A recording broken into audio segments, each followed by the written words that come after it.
नमस्कार, मैं हूं अजय वत्स और बुलेटिन की शुरुआत चमोली आपदा की अपडेट के साथ। आज आपदा के छठे दिन राहत टीम को 2 और शव बरामद हुए हैं, जिसके बाद कुल 38 शव अब तक बरामद हो चुके हैं। 167 अन्य लोगों की तलाश अब भी जारी है। तपोवन टनल के पास अब भी रेस्क्यू ऑपरेशन चल रहा है। नए तरीके से ड्रिलिंग अब हो रही है। उम्मीद की जा रही है कि ड्रिलिंग के जरिए कैमरे आगे भेजे जाएंगे, जिससे टनल के अंदर की तस्वीरें भी दिख सकेंगी और राहत कार्यों में तेजी आएगी। टनल के भीतर अब भी 35 लोग फंसे हुए हैं। इन्हें टनल से निकालने के लिए मलबा निकालने का काम जारी है।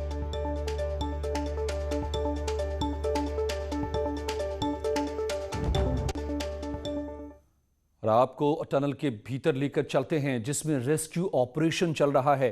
करीब 100 मीटर भीतर तक की एक्सक्लूसिव तस्वीर आप देख रहे हैं। टनल के अंदर आपको हम दिखा सकते हैं, हर तरफ सिर्फ मलबा ही मलबा और कीचड़ ही नजर आ रहा है। मलबे को लगातार साफ किया जा रहा है। दूसरी तरफ से मलबा बढ़ता जा रहा है। सिर्फ न्यूज़ 18 पर टनल के अंदर की ये आप एक्सक्लूसिव वीडियो देख रहे हैं। अंदाजा लगाया जा सकता है कि कितने मुश्किल हालात में यहाँ रेस्क्यू का काम चल रहा है और 35 लोग किन हालातों में होंगे जो टनल के भीतर फंसे हुए हैं। और 3 तस्वीरें देखिए चमोली हादसे की। पहली तस्वीर चमोली के रैणी गांव में मौजूद ऋषिगंगा पावर प्रोजेक्ट साइट की है, जहां पर आज एक शव मिला है। इसकी पहचान प्रोजेक्ट के जनरल मैनेजर बशारत के रूप में हुई है। दूसरी तस्वीर में हम आपको दिखा रहे हैं किस तरह से आपदा में जान गंवाने वाले 7 शवों का आज प्रशासन ने सामूहिक अंतिम संस्कार किया। 4 शवों का कर्णप्रयाग घाट पर और 3 शवों का चमोली घाट पर अंतिम संस्कार किया गया। इन सभी की शिनाख्त नहीं हो पाई थी, मगर अंतिम संस्कार से पहले सभी की डीएनए सैंपलिंग की गई है। तीसरी तस्वीर हम आपको दिखा रहे हैं किस तरह से सेना देवदूत का काम कर रही है। जिन गांव का संपर्क कट गया था, उन गांव के लोगों के लिए एक बार फिर आर्मी यहां पर फरिश्ता बनकर सामने आई है। आर्मी ने भंग्यूल गांव को जोड़ने के लिए रोपवे ब्रिज का निर्माण किया और यहां के लोगों को इसके जरिए आवाजाही शुरू कराई।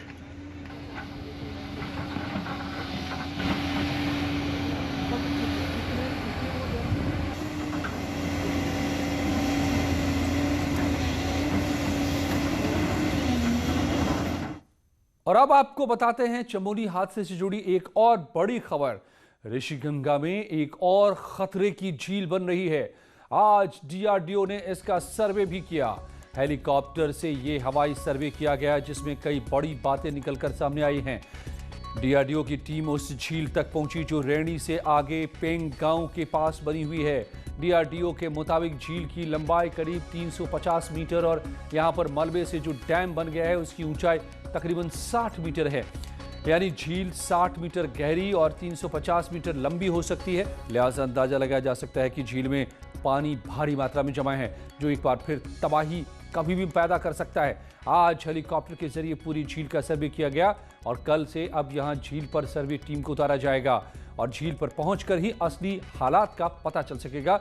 लेकिन झील में पानी की हालत को देखकर माना जा रहा है कि खतरा अभी पूरी तरह से टला नहीं है।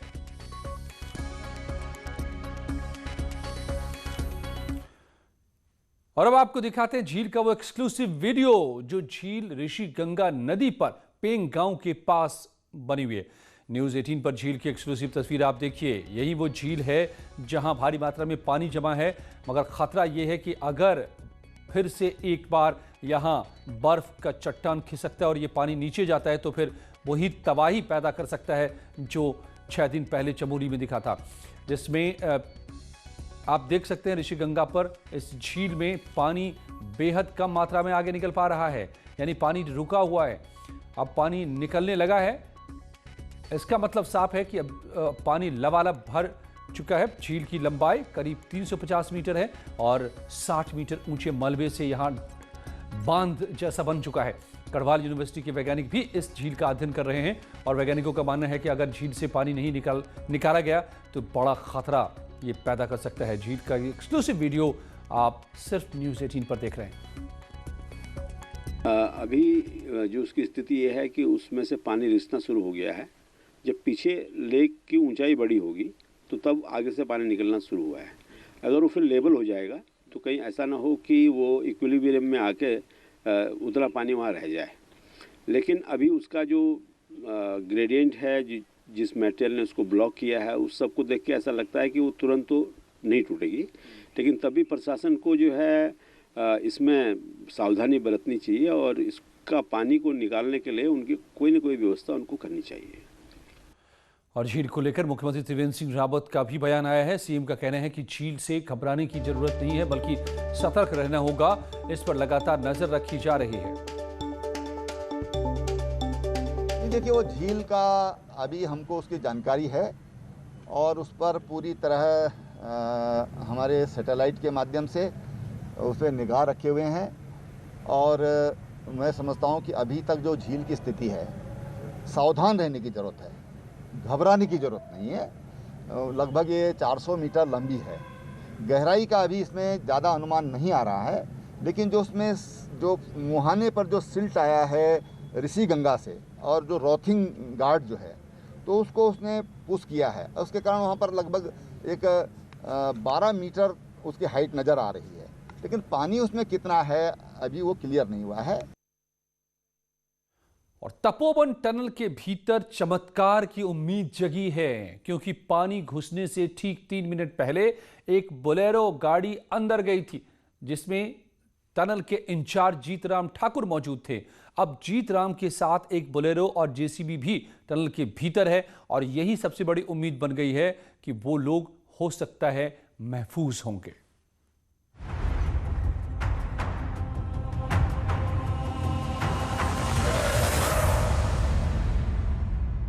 ये हैं जोशीमठ के ढाक गांव निवासी विनय थपलियाल और रविंद्र थपलियाल।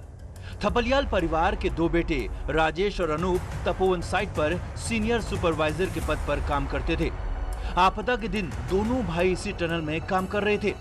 समय बीतने के साथ हालांकि अब उम्मीदें धूमिल होने लगी हैं, लेकिन विनय और रविंद्र थपलियाल के साथ ही टनल में फंसे कई लोगों के परिजनों को अब भी उम्मीद है और इस उम्मीद का नाम है इंजीनियर जीत ठाकुर।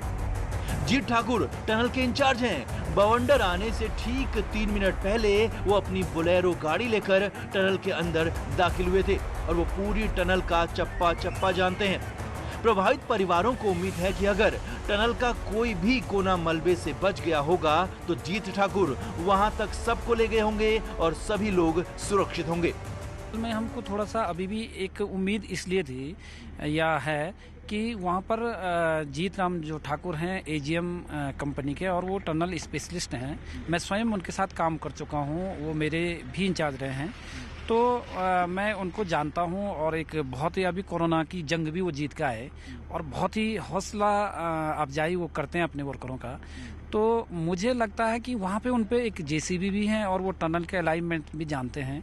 अगर भगवान न करे कि वो फ्लड की चपेट में ना आए हों तो ज़रूर वो कहीं ना कहीं अपने सोर्सेज से अंदर से भी प्रयास कर रहे होंगे। जीतराम जी वो टनल स्पेशलिस्ट थे और उनके पास पूरा डिसल्टिंग का वो इंचार्ज थे। वो आपदा आने से ही 3 मिनट पहले अंदर गए थे। किस चीज़ में, मतलब पैदल गए थे या नहीं, गाड़ी में थी। उनकी गाड़ी थी 3105 बोलेरो थे 7 सीटर। वहाँ पे अंदर गए थे, तो जैसे ही 3 मिनट अंदर गए तब ऊपर से फ्लड आ गया सर।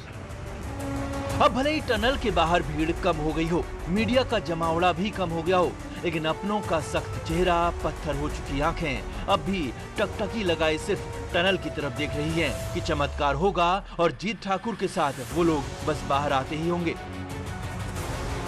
सुबह की पहली किरण एक आस लेकर आती है, लेकिन शाम होते होते, सूरज ढलते ढलते ये उम्मीद भी दम तोड़ने लगती है। लेकिन फिर भी जीतराम की मौजूदगी से प्रभावित परिवार खुद को ढांढस बंधाए हुए हैं कि क्या पता टनल एक्सपर्ट जीतराम ने बचने का कोई रास्ता खोज निकाला हो।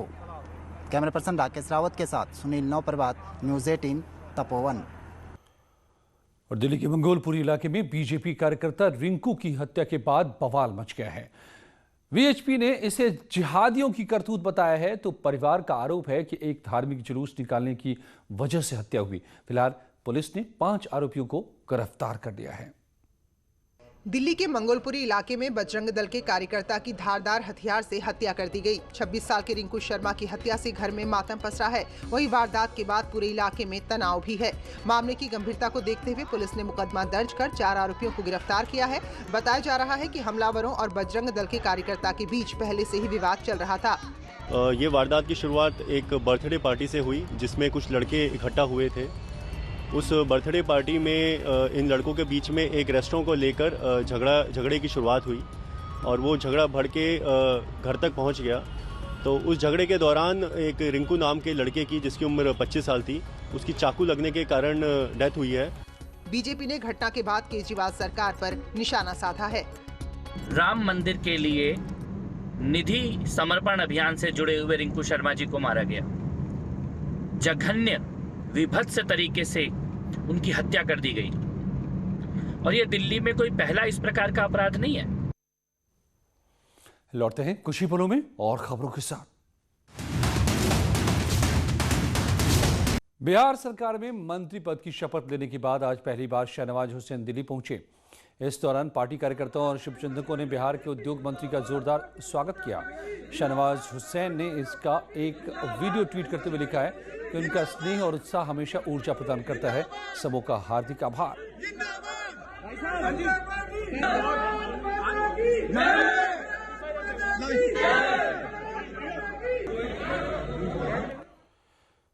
और लखनऊ से बड़ी खबर आ रही है। फर्जी कागजातों के आधार पर जमीन बेचने के मामले में करियर ग्रुप ऑफ इंस्टीट्यूशन के चेयरमैन अजमत अली और उनके बेटे इकबाल अली के खिलाफ एफआईआर दर्ज की गई है।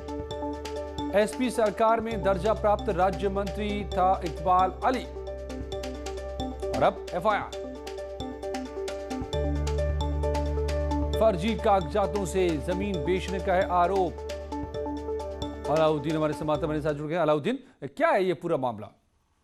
देखिए, लखनऊ का बहुत प्रतिष्ठित और बड़ा कैरियर इंस्टीट्यूट है, लेकिन इनकी काली कमाई और किस तरह से इन्होंने इतनी बड़ी संपत्ति बनाई थी, उसका फर्जीवाड़ा और उसके राज तब खुलते हैं जब पता चलता है कि एलडीए की जमीन पर ही कब्जा करके न सिर्फ उन्होंने प्लाटिंग अवैध कर दी, बल्कि तमाम भोले भाले लोगों को जमीन बेच दी। तो एलडीए ने कार्रवाई करके एक तो तमाम जमीनों को छुड़वाया है जिला प्रशासन और एलडीए ने। दूसरा, समाजवादी पार्टी सरकार में राज्य मंत्री का दर्जा प्राप्त इकबाल अली, जिसके जरिए से तमाम अवैध काम किए गए थे, उन पर बड़ा डंडा योगी सरकार ने चलाया है जी। उनके पिता अजमत अली और इकबाल अली समेत 3 लोगों पर एफआईआर दर्ज कराई गई है। इसके अलावा जो घैला और समाजवादी सरकार के दौरान थे दर्जा प्राप्त मंत्री, मगर उनके खिलाफ अब ये बड़ी कार्रवाई भ्रष्टाचार के खिलाफ। और कुछ ही पलों में जारी है यहाँ खबरों का सिलसिला।